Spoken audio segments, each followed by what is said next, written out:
Halo guys, assalamualaikum warahmatullahi wabarakatuh. Terima kasih yang udah stay sama channel Yatisam Official guys. Semoga kalian selalu sehat. Berkabar kalau untuk kita semuanya. Gimana kabar kalian? Kayak Yatisam ini bawa speakernya satu ya guys ya. Ya semoga aja sih suaranya jelas ya guys ya. Gimana guys di hari Sabtu pagi ya guys ya. Di hari Sabtu siang, ini udah siang ini guys, ini hujan. Jadi cari tempat berteduh. Akhirnya kembali lagi ke taman bermain ini ya guys ya. Numpang neduh, yang penting kayak Sam itu bisa ngobrol dengan kalian ya guys ya. Ada kabar buruk ini ya guys ya. Kabar buruk apa kayak Sam? Banjir. Ya udah jelas ini kan namanya bencana alam ya guys ya. Kita nggak pernah memprediksikan tentang bencana yang ada di Hong Kong. Ya kita tinggal berdoa aja semoga musibah ini, musibah yang dialami oleh Hong Kong segera membaik ya guys ya. Walau bagaimanapun yang terjadi dengan masyarakat Hong Kong ini berdampak juga kepada kita ya kan. Majikan yang emosi ya guys ya karena bayar listrik, ledeng air, terus belanja-belanja mahal, ini kan berdampak ya guys ya kepada kita. Ya wis, jalani yang sabar ya guys ya. Bismillahirrahmanirrahim. La haula wala quwata illa billah. Ujian yang ada di sini adalah ujian bersama. Kita harus tetap semangat. Oke. Gak apa-apa kayak Tisam, saya makan tahu aja. Yang penting majikan nggak marah-marah. Ya nggak usah sedih juga ya guys ya. Ya kalau kalian gajian membantu ya wis nggak apa-apa, beli makanan ya, dicukupi untuk makanan kalian sendiri. Oke, kita belum berdoa guys. Di di rintiknya hujan, semoga rezeki kita seperti air ya guys ya, banyak. Amin ya rabbal alamin. Teman kita yang lagi kesusahan juga semoga Allah mudahkan. Teman kita yang masih berjuang di rumah majikan, semoga Allah memberikan kekuatan. Teman kita yang lagi sakit tentunya Allah sehatkan. Teman kita yang masih bersedih semoga Allah bahagiakan hatinya. Buat kalian yang lagi bahagia jangan lupa bersyukur. Amin. Hari ini kayak Sam itu akan berbagi satu kisah di mana ini banyak sekali guys. Banyak sekali ya guys ya.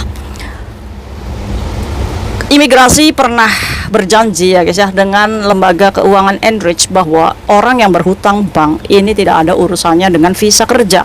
Bahkan di konten-kontennya Kak Yatisam juga meyakini kalian bahwa hutang bank ini tidak ada urusannya dengan keimigrasian. Oke guys, tapi rekod yang diberikan majikan karena kecewa, karena rugi, memecat kalian, memecat pekerja migran yang harusnya bekerja baik-baik selama 2 tahun tentang melanggar privasi majikan, ini bisa menjadikan alasan rekod buruk sehingga banyak teman-teman kita yang visanya gagal turun. Celakanya teman kita ini tunggunya di Indonesia guys. Jadi kayak Tisam harus ngasih tahu kalian kalau misalkan kalian di interminate sama majikan terus dikasih rekod jelek ya guys ya, apalagi ada rekod karena bank ya guys ya, lebih baik kayak Tisam sarankan kalian tunggu visa di Macau. Ini mengantisipasi supaya kalau visa kalian gagal turun atau kalian mendapatkan surat balasan dari imigrasi bahwa visa kalian ditangguhkan, ini berarti ada kesempatan kalian mencari kerja di Macau. Karena ada beberapa orang yang kayak Tisam itu handle ya guys ya, maksudnya kayak Tisam masukin gara-gara dia di interminate sama majikan gara-gara bank ya guys ya. Ini visanya belum ada balasan dari imigrasi. Harusnya dari agensi itu kan sudah tahu nih bisa di accept ya guys ya. Kalau misalnya accept kan bisa diproses ya visanya. Ini dicuekin sama imigrasi guys. Aduh ya guys ya. Bahkan rekod yang majikan kasih beserta bukti-bukti ya guys ya, ini juga ada yang kasus dia notice 18 tahun dia kerja dengan majikan, dia pindah majikan baru 6 bulan di blacklist dari imigrasi. Kok bisa Kak? Ya, nanti kasus yang kedua itu kayak Sam itu bahas nanti malam ya guys ya. Ini yang masalah bank dulu ya guys ya, buat kalian yang dipecat majikan gara-gara bank. Kayak Sam sarankan untuk tunggu visa di Macau ya guys ya. Tapi Kak, beberapa agensi itu nggak semua mau loh mengirim kita itu ke Macau. Iya ya guys ya. Daripada kalau kayak gitu ya wis lah kamu cari kerja di Macau aja udah gitu ya guys ya. Oke.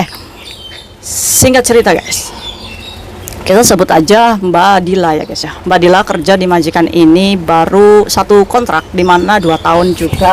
Jatuh guys. belum 2 tahun ya guys ya, belum 1 kontrak ini punya masalah, dimana Mbak Dila ini sudah terlilit banyak bank, banyak rentenir. Apakah kita harus menyalahkan Mbak Dila? Sepertinya Mbak Dila tidak memiliki teman yang bisa menasehati dengan baik, atau Mbak Dila ini tipikal orang yang sok mampu ya guys ya. Nah, akhirnya apa guys? Akhirnya Mbak Dila ini membuat majikannya itu marah setiap hari ya guys ya, dikarenakan teror bank-bank kecil ya guys ya. Inilah yang menjadikan kita ini apa namanya bingung ya guys ya. Ya kan harus bagaimana gitu. Akhirnya Mbak Dila ini tibalah di termination di 6 bulan kerja. 6 bulan kerja sudah di termination. Iya. Ya. Majikan ini ngambil Mbak Dila ini termasuknya record finish kemarin ya guys ya. Dan di majikan baru ini Mbak Dila sudah mencacati ya guys ya kepercayaan majikan barunya. Tipikal majikan baru ini ya termasuknya tipikal orang yang nggak suka ya guys ya. Bahkan di salah satu persyaratannya itu tidak boleh meminjam uang sama majikan sebelum tanggal gajian. Nah, ini kan berarti majikannya itu kalau urusan duit kan selektif ya guys ya. Ya mungkin majikan kayak gitu boleh nggak kayak Tisam kok nggak punya hati sekali. Ya wajar majikan kayak gitu guys. Ya kan, kamu lo udah digaji 4730 ya kan, masih ngerepotin majikan minjem uang kan pusing ya. Majikan itu kan mengejeng kita itu untuk membantu apa namanya rumah tangganya gitu ya guys ya. Kalau misalkan direpotkan kayak gini kan ya majikan juga keberatan ya. Nah akhirnya guys tiba di saat penagihan ini sampai naik ke rumah. Tahu kan siapa debt collector yang naik ke rumah ya kan, sampai diteror, ditempeli stiker untuk bayar. Wanjin wanjin wanjin wanjin wanjin wanjin, aduh puyeng ya guys ya. Nah dari sini si Mbak Dila ini suruh tanda tangan surat termination. Jadi di terminate sama majikannya guys. Majikannya itu apa namanya menyuruh Mbak Dila yang keluar dari rumahnya. Dia digaji, memang dia dikasih hak termination, tapi surat terminationnya ini Mbak Dila yang tanda tangan. Harusnya kan kalau Mbak Dila yang tanda tangan 1 bulan kemudiannya dia keluar ya guys ya. Enggak. Jadi dia ini disuruh tanda tangan tapi majikannya itu kosong, alasan dia keluar. Singkat cerita guys, si Mbak Dila ini cari majikan lagi. Alhamdulillahnya dibantu sama agensinya untuk cari majikan, dan dia ini pulang ke Indonesia karena sudah dibelikan tiket sama majikannya guys ya. Singkat cerita 2 bulan visanya belum ada keputusan dari imigrasi guys. Dimana permasalahannya ini bank. Majikannya membuat laporan ke imigrasi bahwa ini si Cece memiliki banyak hutang di Hong Kong, yang takut bahwa Cece ini akan merepotkan atau membuat ulah di majikan baru lagi. Untuk itu majikan lamanya memohon kepada imigrasi bahwa Cece ini jangan diturunkan visa barunya kalau dia mencari majikan lagi. Dan dia juga mengatakan bahwa sudah membelikan tiket pesawat, dilampirkan ke imigrasi menjadi catatan buruk untuk Cece-nya itu guys.